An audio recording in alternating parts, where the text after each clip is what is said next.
Hi everyone, welcome to Miss Chin's class. Today we're going to learn the Simpsons rule. Okay, so what is the Simpsons rule? So far we have learned trapezium rule and the rectangular rule, the rectangle rule. Okay, now what's the Simpsons rule now? It's the same, we are approximating the area under the curve, but I think it's going to be the best way so far, because this time we're going to use curves to find out the area. Okay, so Simpson's rule is the same. We're dividing the area into sets of column pairs of constant width, the h. Remember in the previous lessons we divided into sub intervals? It's the same thing. We're dividing into sub-intervals with the same width calls h. Okay, then in each pair of columns, okay, in the first one, we try to fit the best parabola that represents this from here to there. Okay, so there you go, the first parabola. The second one would be something like that, okay, that fits perfectly, or the best fit parabola. And the third one from there to there that fits this line perfectly. Okay, something like this. So what we do is we can find the area under the curve, right? So find the area under the curve for this part, find the area under the curve for this part, and find the area under the curve for this part with a section, and add them all together. Okay, and all together the total area of the interval from A to B will be the final answer. Okay, so this is the generalized rule for the Simpsons rule. If you wish to know how this rule has been formed, please have a read of page 220. It explains in there. Okay, so how to find the area under the curve from A to B is a third h. H is the equal subdivided width.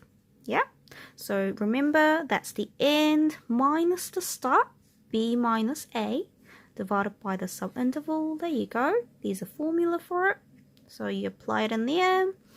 And y0,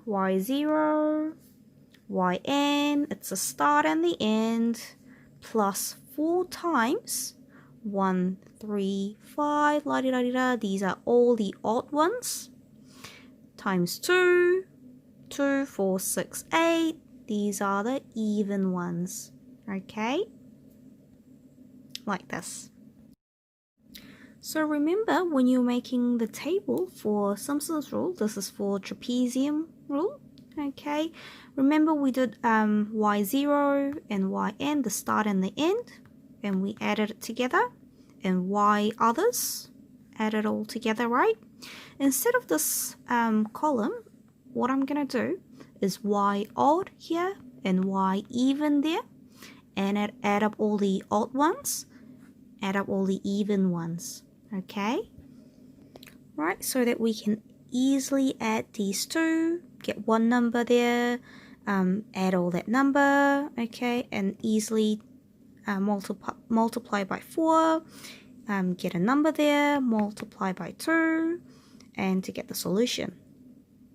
Okay, there you go, that's what my table gonna look like, right? N, whatever the sub interval it holds, right, and the value for it, the start and the end.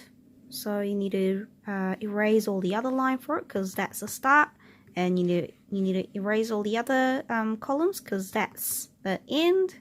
So except the first and the last, pick all the odd ones, 1, 3, 5, 7, and the even one, 2, 4, 5. Okay, so please don't take 0 or 8 because those values are the start and the end. So you shouldn't be adding those two values in the even column.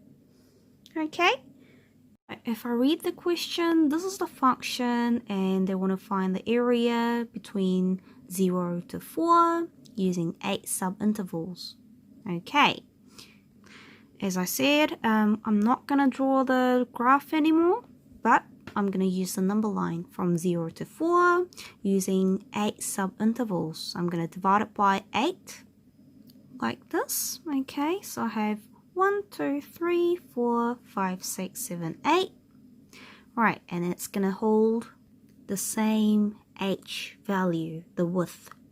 Right, so how do I find out the h? What was the formula? Yeah, so it was the end minus the start divided by the subinterval. This one, right? So we have done this several times in the previous 2 lessons. So there you go. So my h is 0.5. So now you can add all the values going up by 0.5 each time till 4. Okay, like this. And where am I going to fill that number? There you go. It's going to go in the X, this column. Okay, remember, how do I fill this value then? How can I find this value? The starting value, the first one is, the n is 0. So I'm going to find the f, 0. Like this. That's the first one. Then I'm going to insert 0, 0 in there, which is going to be 0. Good. Okay, this time that's the last one, f. So in here, right, what's my value? It's 4 this time. So there you go. I'm going to insert 4 into this equation. So 4, 4. 4 plus 2 times 4. There you go, 24. Okay, likewise, I'm going to find all the odd ones. Okay, like this, I'm going to put 0.5, 1.5 to the equation, calculate all the value, and for the even one, yep, 1, 2, 3, and so on, and these values, and calculate the values, like this. And you just need to add those two, this column, and sum up in there. Okay, there you go. So, what was the equation? There you go, here's the rule. So I'm going to follow that 1/3, right, times h. What was my h? It was 0.5. Okay, right, I'm going to add the start and the end. So start and the end, it was 24. So I'm just going to write 24 there. And the formula was the odd one. Okay, the odd one was 37, but I'm going to times it by 4. Right, the even one was 2 times the even. And the last column, it was 26. Okay, I just simply follow the rules. And if I do that in the calculator, you'll get 37.33 units squared. Please don't forget the square because we're talking about the area. Okay, so how was it? It's pretty much the same or very similar with the other 2 methods, right? Okay, so for the Simpson's rule, just remember this generalized rule for it and just follow by filling out the chart. Okay? Alright then, have a go at doing those pages from the book. Otherwise, I'll see you in the next lesson. Bye-bye!